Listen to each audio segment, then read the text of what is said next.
4, 5년 전에 작년에 대선 후보로 나왔던 이 한 정치인의 이 정책 설명회를 갈 자리가 있었습니다. 이 전남대학교 그 체육관에서 행사를 가졌었는데 그 자리에 갈 자리가 있었습니다.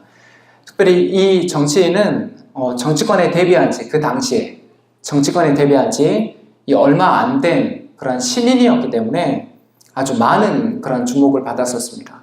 이전에 정치권에서는 볼 수 없는 아주 신선한 이미지와 아주 개혁적인 정책들, 표방하는 그런 메시지들 때문에 많은 언론에서 주목을 받았습니다. 그리고 많은 청년들을 중심으로 또한 관심을 그리고 지지를 받았습니다. 이 언론에서는 이 정치인에게 어떠한 표현을 사용했냐면 이 한국 정치, 위기의 한국 정치를 구해낼 이 정치적인 메시아다. 위기의 한국 정치를 구해낼 정치적인 메시아로 언론에서는 소개했습니다. 근데 그 현장에서 제가 정말 그 현장감, 그 의미를 느낄 수가 있었습니다. 말 끝나기 무섭게 사람들이 큰 환호와 막 박수를, 지지를 보내는 거예요. 여러분, 이제 이 기득권의 정치, 더 이상 국민을 생각하지 않은 정치는 끝내야 됩니다. 이 말이 끝나기 무섭게 사람들이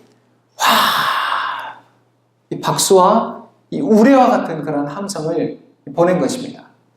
여러분, 제가 국민을 위한 정치를 시작해 나갈 수 있도록 그 중심에 광주가 힘을 보태주십시오.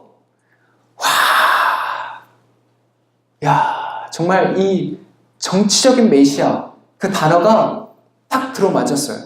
그래서 저도 그 당시에 이분이 정말 청와대에 들어가겠구나, 그 생각을 했었습니다. 그 현장감이 정말 어마어마했었거든요. 이 국민을 위한 정치를 하겠다, 최근까지도 그렇게 말씀하셨는데 또 어느 순간 보니까 또 새로운 정치를 하겠다, 또 이분이 이렇게 말씀을 하셨습니다. 지금도 여전히 그렇게 지내고 있습니다. 오늘은 말씀드린 대로 이 종려주일로 한국교회가 보냅니다.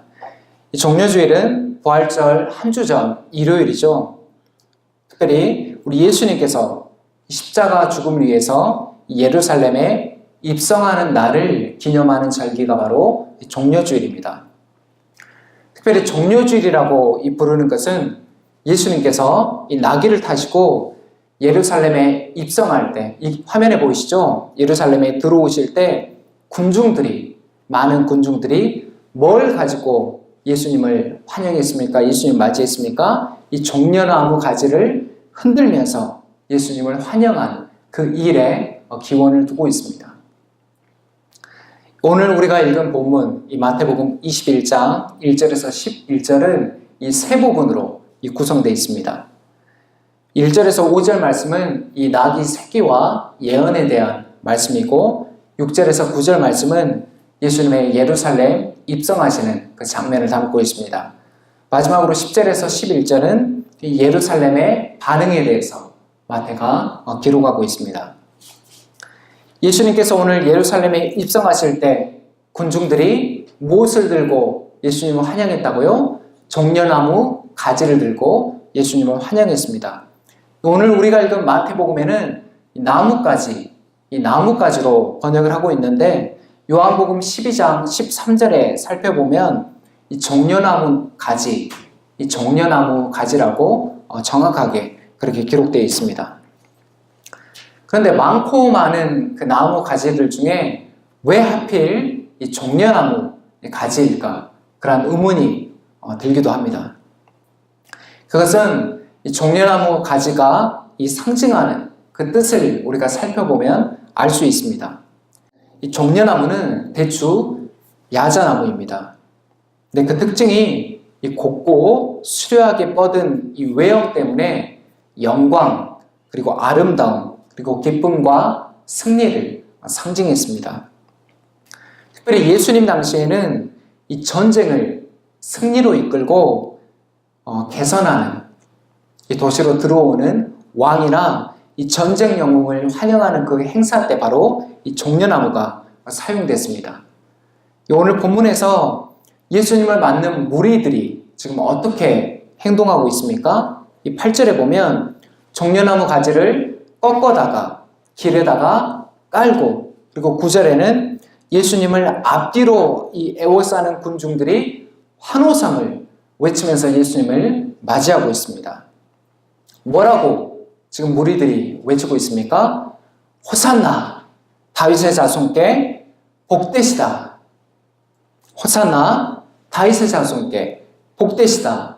주님의 이름으로 오시는 분 더없이 높은 곳에서 호산나. 이렇게 예수님을 지금 무리들이 맞이하고 있습니다. 지금 예수님께서는 많은 무리들에 의해서 어떠한 존재로 지금 환영받고 있습니까? 어떠한 존재로 지금 추앙받고 있습니까? 바로 왕으로, 정확히는 유대인의 왕인 메시아로 환영받고 있습니다. 이 9절 말씀에 다윗의 자손이라고 기록되어 있는데, 이 다윗의 자손은 단순하게 다윗의 혈통, 그러한 의미로 사용되기도 했지만, 유대인들이 대망하던, 유대인들이 그토록 기다리던 메시아의 대명사가 바로 다윗의 자손입니다. 우리 마태복음 1장 1절 함께 읽도록 하겠습니다. 시작. 아브라함과 다윗의 자손 예수 그리스도의 계보라. 마태복음의 독자는 유대인입니다. 누구라고요? 유대인입니다. 그렇기에 이 마태는 그 복음서 첫 시작부터 예수님의 정체성에 대해서 분명하게 기록하고 있습니다. 예수님 누구로 소개하고 있습니까? 다윗의 자손이다. 그렇기 때문에 유대인들은 이 다윗의 자손이라는 단어, 이 문구를 봤을 때 예수님이 당연히 누구로 떠올리는 겁니까? 예수님을 메시아로 떠올리는 것입니다. 자, 지금 예수님을 맞이하는 이 예루살렘의 분위기는 어떻습니까? 예루살렘의 분위기는 온 시내가 아주 떠들썩합니다. 제가 서론에서 말씀드린 것 같이 그 한 정치인의 대선 후보의 정책 설명의 그 자리에서 느꼈던 분위기가 바로 이 분위기인 것 같아요. 그 전남대학교 체육관이 거즘 가득 찼습니다. 그리고 연설이 말이 끝날 때마다 사람들이 환호와 우레와 같은 박수와 지지를 아주 열렬하게 보냈습니다. 그 장면을 연상하시면 됩니다. 오늘 예수님이 지금 예루살렘으로 입성하시는 이 장면이 바로 그러한 분위기입니다. 그런데 예수님을 왕처럼 그리고 메시아로 맞이했던 이러한 무리들의 반응이 불과 5일 만에 돌변하게 됩니다. 어떠한 모습으로 바뀌어지게 됩니까? 예수님을 어디에 못 박으라? 십자가에 못 박으라.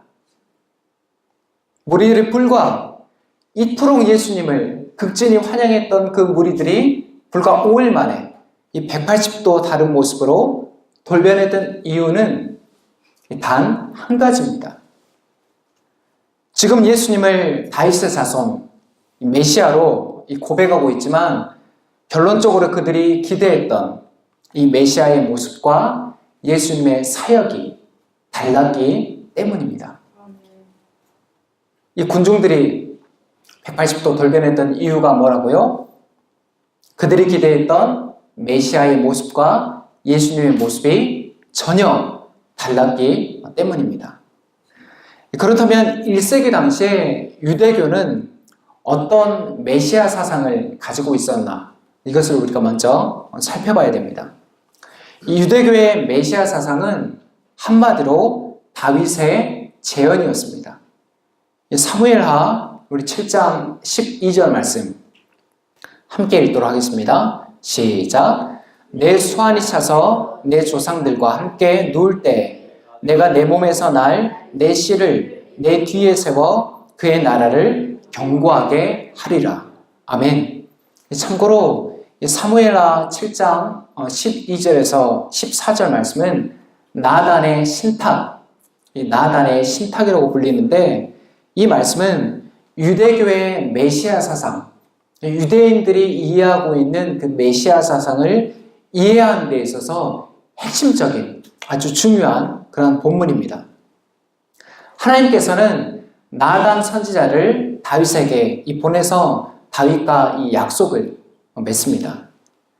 내 수가 닿으면 내 씨를 일으켜서 내 왕위에 앉히고 내가 너의 집을 세우겠다. 다시 말하면 다윗 왕조를 세우겠다는 말씀입니다. 근데 이 다윗 왕조가 언제까지 지속될 수 있도록 세우겠다는 말씀입니까? 우리 16절 말씀 함께 읽도록 하겠습니다. 시작. 내 집과 내 나라가 내 앞에서 영원히 보존되고 내 왕위가 영원히 경고하리라 하셨다 하라.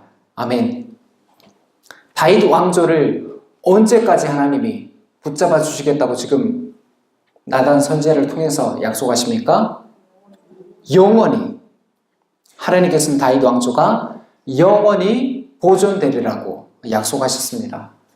그런데 결과는 어떻게 됐습니까? 다윗 왕조가 지금까지도 이어져 내려오고 있습니까? 아니에요.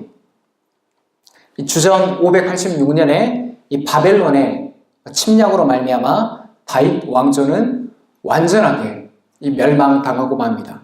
역사 속에서 완전히 사라지고 맙니다. 그럼에도 유대인들은 이 나단의 신탁, 하나님께서 다윗에게 주신 이 약속의 말씀을 기억하면서 다시 한번 다윗의 씨를 일으켜서 다윗 왕조를 재건하고 다윗 시대에 경험했던 그 정치적인 자유, 경제적인 풍요, 그리고 사회적인 정의가 회복될 것을 기대했습니다. 한마디로 유대인들이 기대했던 메시아는 정치적인 메시아입니다. 어떤 메시아라고요? 정치적인 메시아. 유대인들에게 정치적인 자유와 경제적인 풍요와 사회적인 정의를 가져다 줄 그 메시아를 유대인들은 기다리고 있었던 것입니다. 그렇기 때문에 이러한 유대교, 이러한 유대인들의 관점에서 예수님을 바라보았을 때 예수님이 메시아로 보였겠습니까? 예수님을 메시아로 인정할 수 있었겠어요? 아니에요. 정치적인 메시아와 예수님의 모습은 달랐습니다. 예수님이 로마의 지긋지긋한 그 압제로부터 이스라엘을 해방시켰습니까? 아니에요. 다윗 왕조의 재건, 그리고 정치적인 자유와 경제적인 풍요와 사회적인 정의를 가져다 주었습니까? 아니에요. 오히려 예수님은 이 로마의 일개 지방장관인 빌라도에게 이 정치범이나 이 아주 흉악범들만 선고받았던 이 십자가형을 선고받고 처참하게 십자가에 달려 죽습니다. 이 신구약 이 중간기 역사를 보면 이 말라기부터 마태복음까지 한 400년의 이 공백이 있습니다. 이 중간기 역사를 보면 이 메시아를 자칭하는 여러 사람들이 등장했었어요. 누구를 자칭한다고요? 자신이 메시아다. 메시아를 자칭하는 여러 사람들이 등장했었습니다.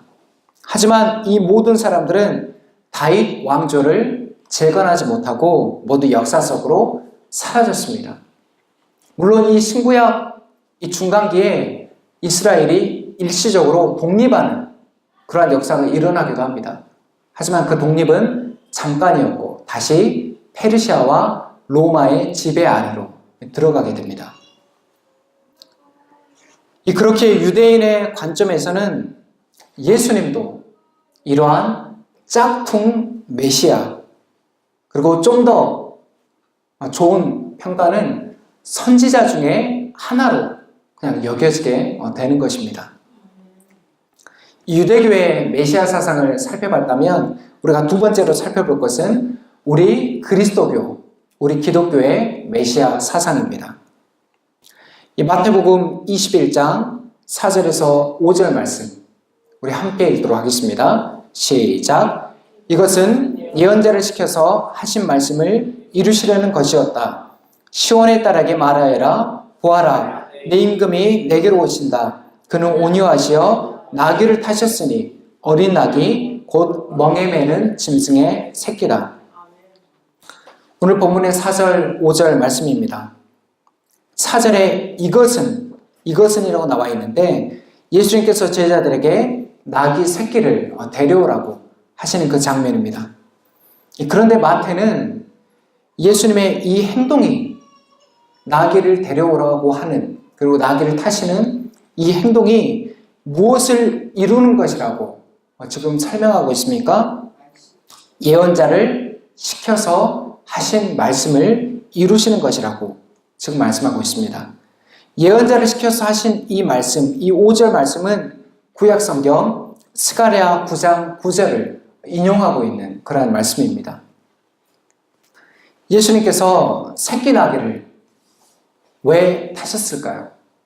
왜 하필 새끼 나귀를 타셨을까요? 좀 있어 보이려면 예루살렘 성에 그 입성하실 때 그 승리를 이끌고 돌아오는 그 왕들처럼, 전쟁 영웅처럼 아주 화려하고 아주 튼튼한 그런 위용을 뽐낼 수 있는 그런 다른 말들도 있는데 예수님 왜 이 어린 나귀 새끼를 타셨을까? 예수님께서 새끼 나귀를 타신 것은 바로 구약에 예언된 메시아의 사역을 성취하시기 위함이었습니다. 예수님이 왜 새끼 나귀를 타셨다고요? 구약에 예언된 메시아의 사역을 성취하시기 위함이었습니다. 예수님의 가장 중요한 메시아 사역의 성취를 보여주신 장면이 누가복음 4장 16절에서 21절 말씀에 기록되어 있습니다. 우리 함께 읽도록 하겠습니다. 시작. 예수께서는 자기가 자라나신 나사렛에 오셔서 늘 하시던 대로 안식일에 회당에 들어가셨다. 그는 성경을 읽으려고 일어서서 예언자 이사야의 두루마리를 건네받아서 그것을 펴시어 이런 말씀이 있는 데를 찾으셨다. 주님의 영이 내게 내리셨다. 주님께서 내게 기름을 부으셔서 가난한 사람에게 기쁜 소식을 전하게 하셨다. 주님께서 나를 보내셔서 포로된 사람들에게 해방을 선포하고 눈먼 사람들에게 눈뜸을 선포하고 억눌린 사람들을 풀어주고 주님의 은혜를 선포하게 하셨다. 예수께서 두루마리를 맡아서 시중 드는 사람에게 되돌려 주시고 앉으셨다. 해당에 있는 모든 사람의 눈은 예수께로 쏠렸다. 예수께서 그들에게 말씀하셨다. 이 성경 말씀이 너희가 듣는 가운데서 오늘 이루어졌다. 아멘. 예수님께서 회당에 들어가셔서 이사야 61장 1절에서 2절 말씀은 읽으시죠.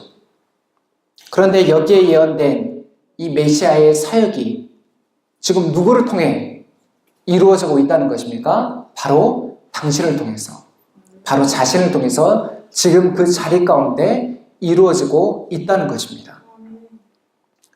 이 이사야의 예언에서 정치적인 메시아의 모습을 우리가 찾아볼 수 있습니까? 아니에요. 그렇기 때문에 유대인들은 철저하게 이 오늘날까지 메시아에 대해서 오해하고 있는 것입니다.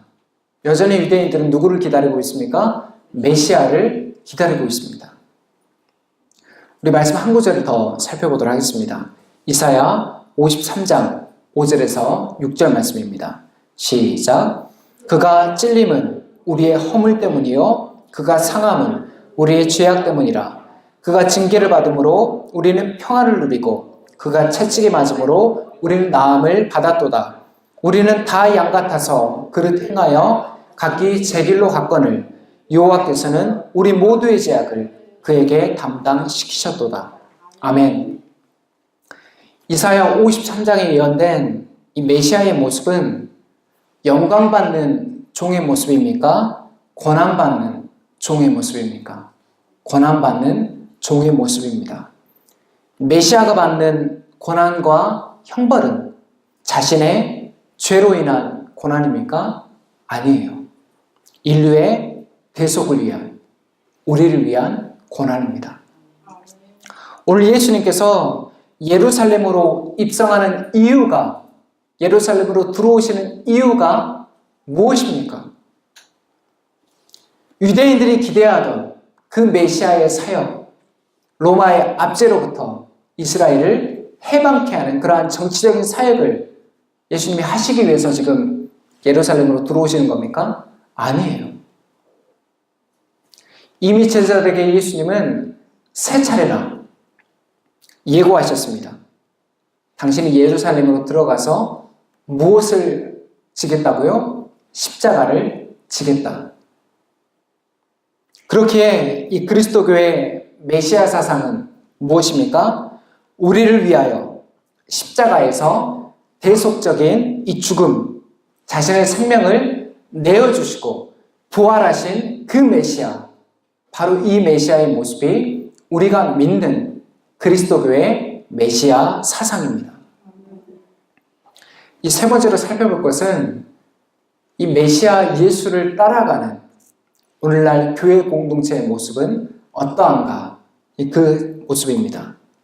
이 신약 성경에서 이 교회를 비유하는 여러 표현들이 있습니다. 이 에베소서에서는 교회를 이 그리스도의 몸, 그리고 그리스도의 신부라고 표현하고 있습니다. 그런데 저는 여기에 새로운 이름을, 새로운 표현을 하나 더 넣고 싶습니다. 그것은 바로 교회는 메시아 족속이다. 교회가 뭐라고요? 메시아 족속이다. 그렇게 표현하고 싶습니다. 사도행전 11장에 보면 이 안디옥 교회의 설립에 대해서 기록되어 있습니다. 이 안디옥 교회가 이 중요한 이유는 예루살렘 교회와 달리 이 안디옥 교회는 이방 선교의 역할을 감당했던 이방인 선교의 이 전초기지의 사명을 감당했던 교회입니다. 그리고 중요한 것이 그전에는 사도행전 11장 그 안디옥 교회 설립 이전에는 제자, 증인 혹은 성도라고 불렸던 그 초대교회 성도들이 안디옥에 이르러서 비로소 안디옥에 이르러서 그리스도인이다라고 불리게 되었습니다. 어디에 이르러서요? 안디옥에 이르러서 그리스도인이다라고 최초로 불리게 됐습니다. 여러분, 그리스도인이 무슨 뜻입니까? 그리스도인이 그리스도께 속한 사람, 그리스도의 소유, 그리고 그리스도를 따르는 사람입니다.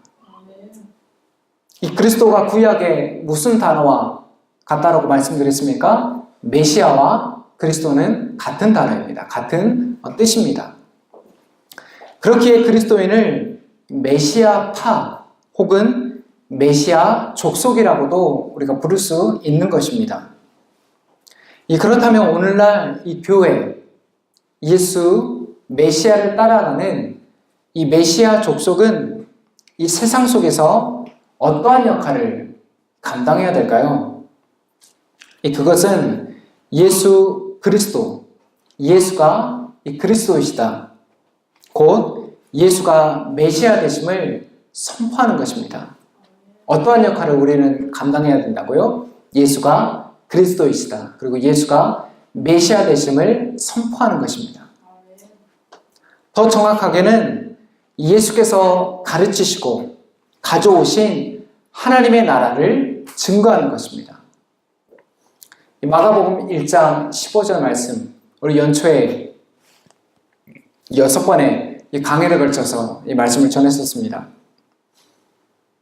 기억나시나요? 마가복음 1장 15절 말씀 함께 암송해 볼까요? 때가 찼다.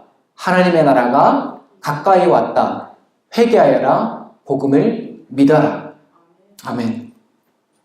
여기에서 예수님께서 이 말씀하신 복음이 하나님 나라의 복음입니다. 이 죄로 말미암아 깨어진 이 세상 가운데, 그리고 인생의 방황과 이 고통 속에 헤매이는 그 찾는 이들에게 이 좋은 소식, 이 선한 소식인 하나님 나라의 복음을 전해주는 것이 우리 개인뿐 아니라 메시아 족속, 우리 공동체가 받은 사명인 것입니다. 함께 따라합시다. 교회는 메시아 예수의 통치를 따르며 이미 임한 하나님 나라를 증거하고 보여주는 공동체입니다. 네, 교회는 메시아 예수의 그 통치를 따라가며 이미 임한 하나님 나라를 증거하고 보여주는 공동체입니다. 또한 이것이 우리 교회가 받은 사명입니다. 이 다음 주일이 무슨 절기입니까? 바로 부활절입니다. 이 광고 나간 대로 부활절은 부활절 축제 예배로 우리가 드립니다. 이 부활절이 우리에게 이 축제인 이유가 무엇일까요? 계란 먹고 그리고 평소보다 더 맛있는 점심이 나오니까 그것 때문에 축제일까요? 물론 그것도 그러한 모습도 이 축제의 한 요소입니다. 근데 가장 중요한 것이 무엇입니까? 그것은 예수님께서 사망 권세를 깨뜨리시고 부활하심으로 죄 아래 신음하던 우리에게 하나님 나라, 그 하나님의 통치를 가져오시고 그 나라의 백성으로 삼아주신 것, 바로 이것이 우리가 기뻐해야 되는 가장 중요한 이유인 것입니다. 여러분, 진정한 기쁨은 혼자서 독식하는 것입니까? 아니면 여러 사람과 나누는 것입니까? 진정한 기쁨은 여러 사람들과 나누는 것이죠. 그래야 기쁨이 뭐가 됩니까? 기쁨이 배가 되는 것입니다. 그렇기에 메시아 예수를 따르는 메시아 족속, 이 교회 공동체는 이 소식을 기쁨으로 전해야 되는 것입니다. 오늘 적용은 이 부활절에 이 사람을 데려와서 이 빈자리를 채우라는데 거기에 있지가 않습니다. 이 오늘의 말씀의 제목처럼 예수는 나에게 어떤 메시아인가? 유대인들처럼 다윗 왕조를 재건할 정치적인 메시아인가? 아니면 현대교회가 깊숙하게 빠져있는 성공과 출세를 가져다주는 번영의 메시아인가? 아니면 자격 없는 나를 아버지의 자녀, 하나님 나라의 백성으로 삼아주신 그 메시아인가?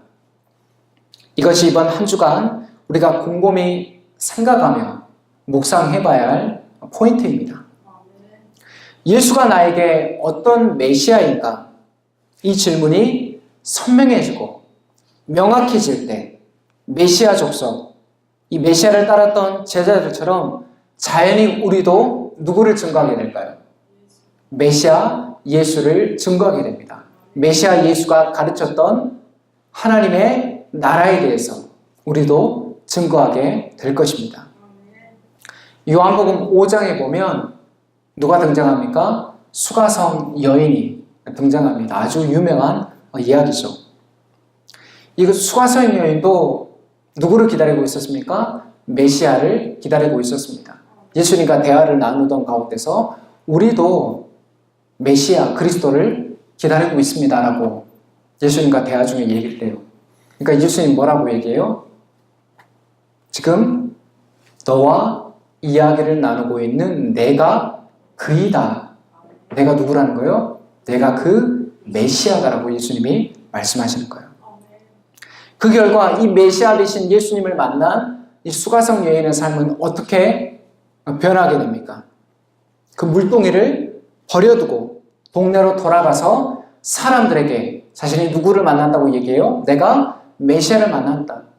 내가 한 분을 만났는데, 한 선생님을 만났는데 이분이 메시아인 것 같다. 우리가 기다리던 그 그리스도인 것 같다. 라고 확신에 있게 이전과는 다른 그 변화된 모습, 변화된 인생을 경험하고 있는 것입니다.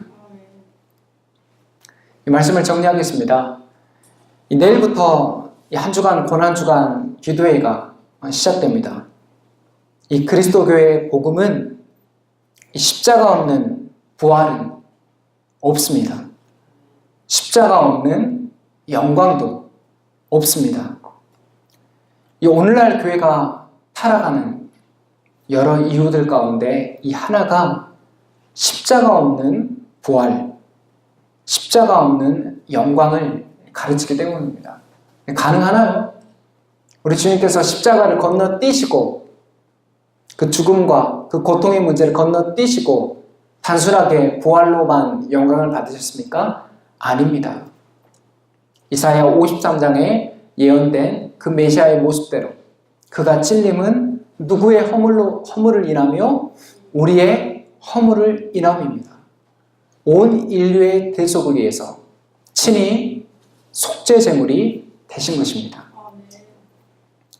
한 주간 이 주님의 부활을 우리가 기다리면서 우리 교회 공동체적으로 주님의 고난을 묵상하고 그리고 기도하는 일에 힘쓰는 집중하는 시간으로 삼기를 권면합니다. 그래야 그럴 때만이 이 다음 주일, 이 부활주일이 우리 주님의 부활을 기념하는 그 예배의 자리가 우리에게 진정한 기쁨의 자리, 축제의 자리가 될 줄 믿습니다. 또한 예수는 나에게 어떤 메시아인가? 예수는 나에게 어떤 메시아인가? 이번 한 주는 이 질문과 함께 동행하는, 이 질문과 함께 묵상하는 그런 삶이 되시기를, 복된 삶이 되시기를 예수 그리스도의 이름으로 축복합니다. 아멘. 기도하겠습니다.